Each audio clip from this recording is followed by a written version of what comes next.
Gerald Blackwell navigated the stately wrought iron gates of Oakwood Cemetery with deliberate, measured steps, the crisp symphony of autumn leaves crunching beneath his polished leather shoes. At 68, his hair had completely silvered, his matching beard a stark counterpoint against the dark wool of his coat. This somber pilgrimage was a weekly ritual, observed every Sunday without fail, rain or shine, to visit the grave of his beloved son, Matthew, tragically taken 5 years prior at the tender age of 32. Gerald, a titan of industry, a man whose empire was forged from a lifetime of shrewd investments and successful business ventures, commanded a fortune nearing $4 billion. Yet, none of that immense wealth, he knew with a crushing certainty, could ever bring his son back. Matthew was not just his only child, he was the very axis around which Gerald's world revolved, especially after Gerald's wife had succumbed to cancer when Matthew was a mere 10 years old.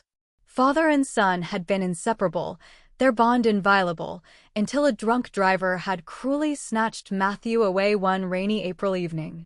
As Gerald approached Matthew's resting place, marked by a stately, yet understated, headstone of polished granite, he halted abruptly, a sudden jolt arresting his solemn progress. His gaze fell upon 2 small figures kneeling reverently before it, their heads bowed in what appeared to be a silent prayer or solemn communion. They were girls, identical twins, no older than 7 or 8, strikingly alike save for their vibrant outerwear, one clad in a bright red coat, the other in cheerful yellow. Their dark hair was pulled back neatly into ponytails, and their tiny hands clasped together amidst the scattered autumn leaves. Gerald's immediate impulse was to retreat, to afford them the sanctity of their private moment. Yet, a potent blend of curiosity and profound bewilderment rooted him to the spot. Matthew, his only son, had no surviving relatives beyond Gerald, no nieces, no nephews, no cousins. The presence of these children was an inexplicable mystery. Driven by an irresistible urge to understand, Gerald advanced with utmost discretion, careful not to disrupt their tender ritual. As he drew closer, he could discern their small, ethereal voices, speaking in perfect, practiced unison, as if repeating a cherished mantra. "Thank you for saving us," they said softly. "Thank you for giving us a chance to live. We wish we could have met you.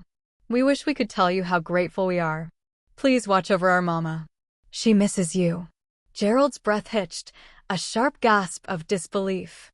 His eyes, suddenly stinging, blurred with unbidden tears. The words echoed in his mind, saving us, giving us a chance to live. What profound, bewildering meaning lay beneath these innocent declarations? As if by an invisible cue, the girls sensed his proximity, turning in unison. Their deep brown eyes, solemn yet devoid of fear, fixed upon him with an open, innocent curiosity. "Are you here to visit someone?" one of them asked politely. Gerald's voice, raspy with burgeoning emotion, emerged rough and strained. "Yes," he managed, his voice thick. "I'm here to visit my son, Matthew Blackwell. This is his grave." The twins' eyes widened perceptibly. A silent, knowing glance passed between them before, without the slightest preamble, they both erupted into uncontrolled sobs. These were not gentle tears, but deep, heaving sobs that racked their small frames, mirroring the sudden upheaval in Gerald's own heart. Alarmed and deeply moved, Gerald instinctively knelt, oblivious to the damp chill seeping through his expensive coat. "What's wrong, little ones?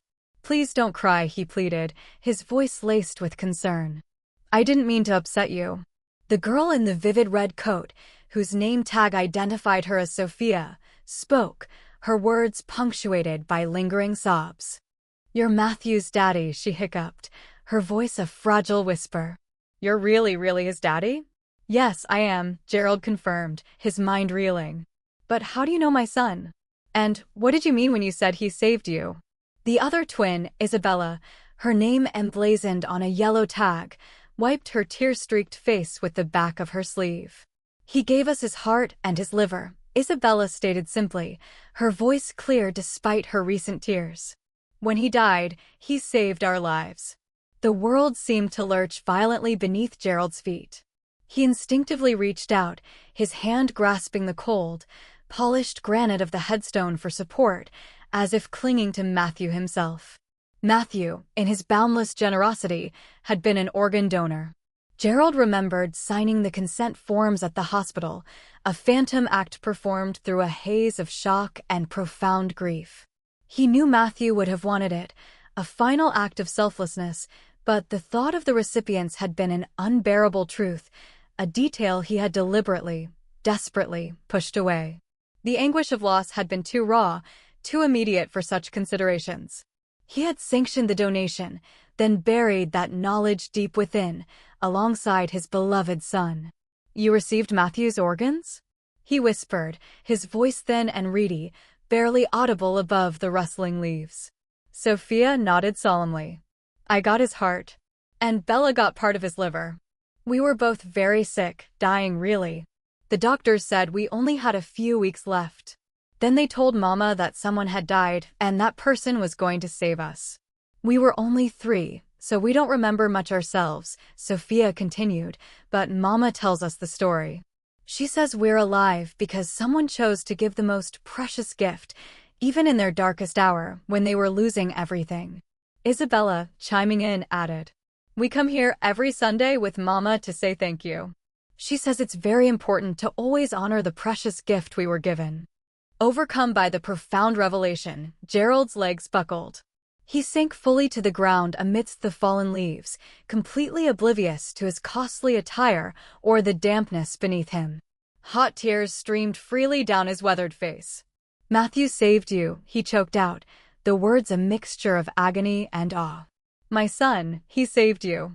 Girls, what's happening? Is everything all right?" A woman's concerned voice cut through the solemn quiet, approaching from behind. Gerald turned, his eyes still swimming, to behold a woman in her late 30s hurrying towards them, her face a canvas of evident concern.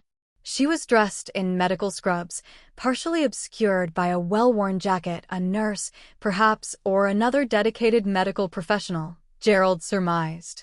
Despite the faint lines of worry etched around her eyes, she possessed an undeniable prettiness, her dark hair mirroring the rich shade of her daughter's. "Mama," Isabella called out, her voice still trembling slightly. "This is Matthew's father. This is the daddy of the man who saved us." The woman froze, her hand flying instinctively to her mouth, her eyes widening with dawning realization. "Mr. Blackwell," Gerald managed, his voice still hoarse. You know who I am?" I researched you," she replied, tears now glistening in her own eyes, her voice thick with emotion. "After the transplants, I desperately wanted to know about the family who had made such an incredible gift. But I was told you didn't wish to have contact with the recipients.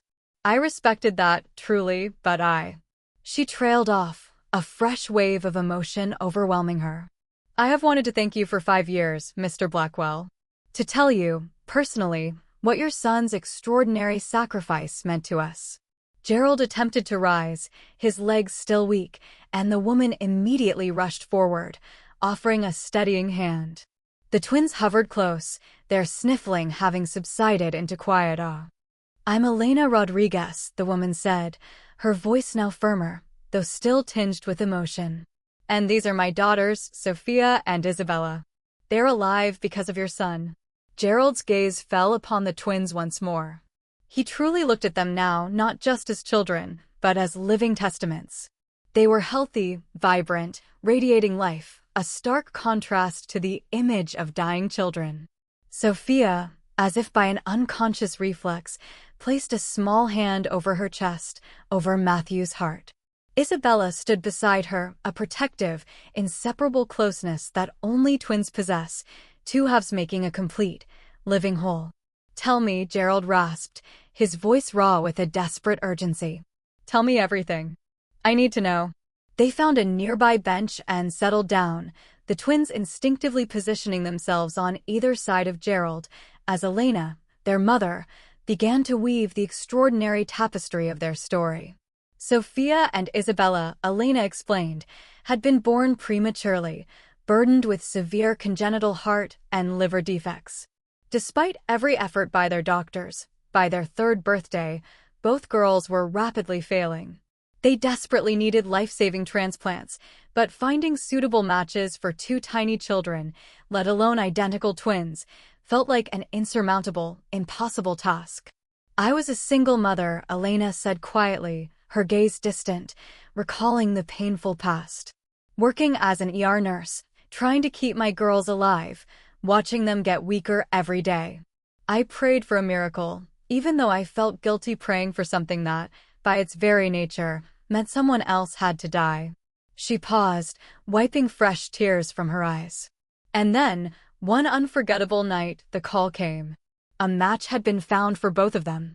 It was almost unheard of, a miracle, for twins to both receive the organs they needed from a single donor. The doctors called it a 1 in a million chance. They said your son was their exact blood type, their exact size. Everything, Mr. Blackwell, matched perfectly. Gerald listened, his heart a tumultuous symphony of simultaneous sorrow and profound, unexpected solace. I didn't know, Gerald confessed, the words heavy with regret. I signed the papers, but I couldn't. I couldn't bring myself to face knowing who received his organs. It felt too much like losing him all over again, reopening an already gaping wound. I understand, Elena said softly, her hand gently touching his arm in a gesture of shared empathy. But Mr. Blackwell, you should know, your son didn't just save my daughter's lives. He saved mine too. I was drowning in insurmountable medical debt, in inconsolable grief, in paralyzing fear. The transplants gave me my girls back. I got to watch them grow up, to see them start school, make friends, live the normal, vibrant lives I thought they'd never have. Every single day I have with them is a precious, immeasurable gift from your son. Sophia, her small hand reaching out, gently tugged on Gerald's coat sleeve. Can I tell you something? She asked, her brown eyes earnest. Gerald looked down at her, seeing not just a child, but the living vessel carrying a part of Matthew, his son's very heart. Of course, he said, his voice thick. Sometimes, when I'm really quiet, Sophia confided, her voice hushed, I can feel it. The heart. And it feels warm and safe, like it's protecting me. Mama says that's just my imagination, but I think maybe your son is still there, just a little bit, watching over me. Gerald's carefully constructed composure, the wall he had built around his grief, crumbled entirely. He pulled the little girl into a fierce, tender embrace. Isabella instantly joined the hug, and then Elena, and for a long, poignant moment, they all wept together, a shared cascade of tears flowing freely amidst the gravestones and rustling autumn leaves. When they finally, reluctantly, pulled apart, Gerald felt a sensation he hadn't experienced in 5 agonizing years, a profound, unwavering sense of peace. Matthew was undeniably gone, but he truly lived on, not merely in memory, but vibrantly, palpably, in the sparkling eyes and beating hearts of these 2 remarkable girls who visited his grave every Sunday to offer their heartfelt thanks. Would you tell me about him? Elena asked softly, breaking the silence, her eyes fixed on Gerald. About Matthew? The girls know he saved them, but they don't know who he was. And so Gerald talked. He spoke of Matthew's profound love for music, how he had poured his soul into playing the guitar and composing his own heartfelt songs. He recounted Matthew's dedicated work at a nonprofit organization, championing the cause of homeless youth. He shared anecdotes about Matthew's wonderfully terrible jokes and, most importantly, his truly boundless, generous heart.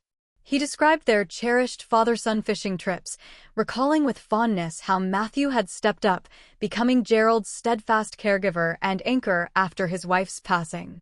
He was the best person I've ever known, Gerald said, his voice imbued with deep affection. And I've been so angry that he was taken so young. I've spent 5 agonizing years asking why. Why him? Why my son? He looked tenderly at the twins, his gaze filled with a new understanding. But now I see. He didn't just die. He gave life. He saved you.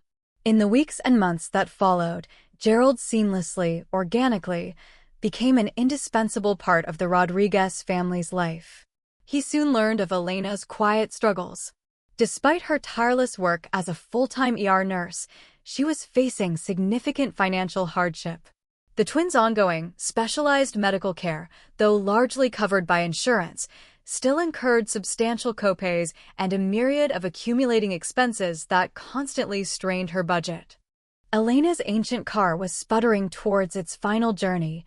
Her small apartment was cramped and showing its age, and she regularly picked up grueling extra shifts, pushing herself to the brink just to make ends meet. Gerald, ever discreet, did not immediately divulge the full extent of his vast wealth. Instead, he began to help in subtle, thoughtful ways. A dependable new car, ostensibly won in a company raffle Elena had miraculously entered. An anonymous scholarship fund established to meticulously cover any medical expenses not fully covered by insurance, and a significantly better, more spacious apartment that, by pure coincidence, offered a surprisingly reduced rent. But far more precious than any material gift, Gerald gave them his invaluable time and his deeply generous heart. He attended the girls' school events, applauding proudly at their art shows. He patiently taught them to play chess and delighted in taking them on educational, enriching excursions to museums. He was a constant, loving presence for birthdays and holidays, becoming, in every meaningful sense, the devoted grandfather they had never had. For Gerald, the twins became his vital connection to Matthew, tangible proof that his son's life had truly mattered, that his death had profound meaning. But they also became precious to him in their own right, two remarkable little girls who faced each day with courage, resilience, and boundless gratitude. One quiet evening, approximately 6 months after that serendipitous first meeting in the cemetery, Gerald sat with Elena after the girls had been tucked into bed. They had just finished dinner at his expansive home, and Gerald had, at last, fully revealed his identity and the true extent of the assistance he wished to provide. Elena, though initially overwhelmed, was profoundly grateful, her heart overflowing. "I want to do something more," Gerald began, his voice firm with purpose. "I want to establish a foundation in Matthew's name. A foundation dedicated to helping families dealing with pediatric transplants, to cover the crucial costs that insurance doesn't, to provide vital support, to make it genuinely easier for people like you, Elena, who are fighting desperately to keep their children alive." Elena's eyes instantly welled up with fresh tears, her lips trembling. "Gerald, that's truly beautiful," she whispered, her voice choked with emotion. "And I want you to run it. You understand intimately what these families go through. You've lived it. And I will fund it completely, Elena," Gerald added, his gaze unwavering. "Whatever it needs for as long as it's needed." The Matthew Blackwell Foundation was officially established within the year, a beacon of hope born from profound loss. Elena, with her invaluable first-hand experience and compassionate heart, left her nursing job to dedicate herself to running the foundation full-time. Gerald, in turn, provided the unwavering financial resources and strategic guidance, swiftly transforming it into one of the most impactful and effective transplant support organizations in the entire country. Together, they touched the lives of hundreds of families, easing their financial burdens by covering expenses, offering crucial emotional support, and, when mutually desired, facilitating profound connections between grateful recipients and the brave donor families. But perhaps the most profoundly touching aspect of their work was the serene memorial garden they meticulously created behind the foundation's building. Here, donor families could plant trees and flowers, living tributes to their cherished loved ones, and recipients could come to reflect, to give thanks, and to feel a tangible connection to the extraordinary gift they had received. At the heart of this tranquil sanctuary stood a dignified plaque bearing Matthew's name, inscribed with a timeless quote he had always cherished, "The best way to find yourself is to lose yourself in the service of others." Under Gerald's loving guardianship and Elena's unwavering care, the twins thrived, blossoming into remarkable young girls. Sophia, with an almost uncanny intuition, discovered a deep, resonant love for music. "It's the heart," she would insist, her eyes sparkling. "Matthew's heart loves music." And indeed, she learned to play the guitar with a passion that seemed to come from her very soul. Isabella, conversely, developed an intense passion for medicine, already articulating her clear ambition to become a transplant surgeon when she grew up, a living legacy of the gift she had received. On the 5th anniversary of that fateful, life-altering meeting in the cemetery, Gerald stood once again beside Matthew's grave, Elena and the twins by his side. But this time, they were far from alone. Dozens of families stood with them, a silent testament to Matthew's profound impact. These were people who had been directly helped by the Matthew Blackwell Foundation, their lives irrevocably touched by his enduring legacy. Sophia and Isabella, now confident, expressive 12-year-olds, had composed a special song for the solemn occasion. They performed it right there in the hushed cemetery, Sophia gracefully playing the very guitar that had once belonged to Matthew, their voices intertwining in a poignant, perfect harmony.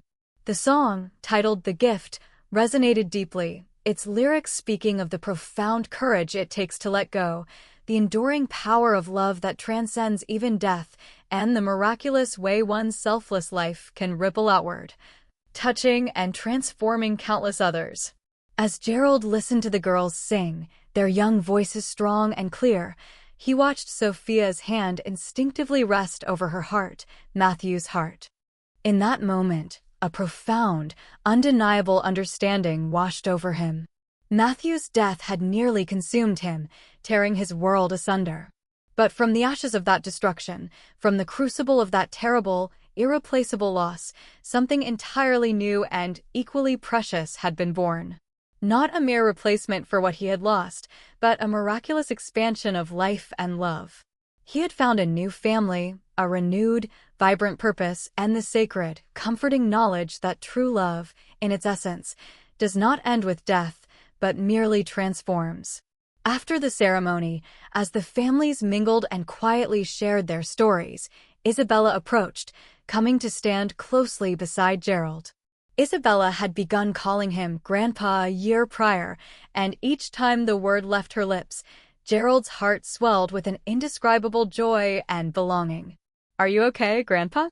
she asked softly, her gaze filled with genuine affection. "I'm more than okay," Gerald said honestly, a genuine, peaceful smile gracing his lips. "I am profoundly grateful for you, for your sister, for your mother, and for this incredible second chance at family." "We're grateful, too," Isabella responded, her small hand reaching for his. "We know we can never replace Matthew, and we don't want to, but we love you, and we're so glad you found us." Or, "We found you." However it worked. Sophia joined them then, slipping her small hand trustingly into Gerald's large, comforting one. "Do you think he knows?" she asked, her voice hushed, her gaze also turning skyward. "Matthew, do you think he knows what happened? That his heart is still beating, still loving people? That he saved us and helped all these other families too?" Gerald looked up at the vast expanse of the sky, a gentle smile touching his lips as he remembered Matthew's vibrant smile, his infectious laugh, his truly enormous, compassionate heart. "Yes," he said with absolute certainty, his voice resonating with conviction. "I think he knows, my sweet girl. And I think he's immensely proud of all of us." Later that night, Gerald sat quietly in his study, his gaze resting upon a cherished photograph of Matthew, a picture he had finally found the strength to display once more. Beside it, a newer photograph, equally treasured, captured him with Sophia and Isabella, all three of them caught in a moment of pure, unadulterated laughter at something Elena had evidently said. He reflected on that pivotal day at the cemetery, when he had first heard two small girls whispering prayers at his son's grave. He had been convinced his grief would be the end of him, certain he had nothing left to live for. But how profoundly wrong he had been. Matthew's selfless death had not only given life to the twins, these remarkable girls, in turn, had bestowed upon Gerald a profound new life, a renewed sense of purpose, and a future he had never dared to imagine. From the depths of unspeakable tragedy, something truly beautiful had emerged, a family, intricately knitted together not by the bonds of blood, but by the ultimate gift of life, by selfless sacrifice, profound gratitude, and the undeniable, Transformative understanding that love, in its purest form, is indeed stronger than death. Gerald then retrieved his journal, a cherished ritual he had maintained nightly for years, and began to write. Now, however, his entries were infused with a different light. He wrote not just of Matthew, but of the girls, of Elena, of the flourishing foundation, and of the countless families they were helping. He chronicled the incredible journey from overwhelming grief to emergent hope, from soul-crushing despair to revitalized purpose. And he concluded his entry, as he now always did, with a quiet, heartfelt invocation. Thank you, Matthew. Thank you for your generous heart, both in life and in death. Thank you for saving these precious girls. Thank you for teaching me that there's always a reason to hope, always a reason to love, always a reason to keep going. Your heart still beats. Your legacy still grows. And your father still loves you, forever and always. In a cozy bedroom across town, Sophia lay tucked in bed, her small hand resting gently over her heart, feeling its steady, life-affirming rhythm. She thought of the selfless man who had bestowed upon her this most precious gift, and of the profound, loving father who had found them at the gravesite, becoming their cherished grandfather. She pondered the intricate, beautiful ways that life and death were inextricably intertwined, how something so terrible could, against all odds, give rise to something so profoundly beautiful. Thank you, Matthew, she whispered softly into the peaceful darkness, a quiet, heartfelt prayer that had become her nightly ritual. Thank you for my life. I promise I'll make it count. And in that tranquil moment, with Matthew's heart beating a steady, rhythmic cadence in her chest, carrying love forward into an expansive, hopeful future, Sophia drifted into sleep, utterly content in the profound knowledge that some gifts, indeed, truly do last forever.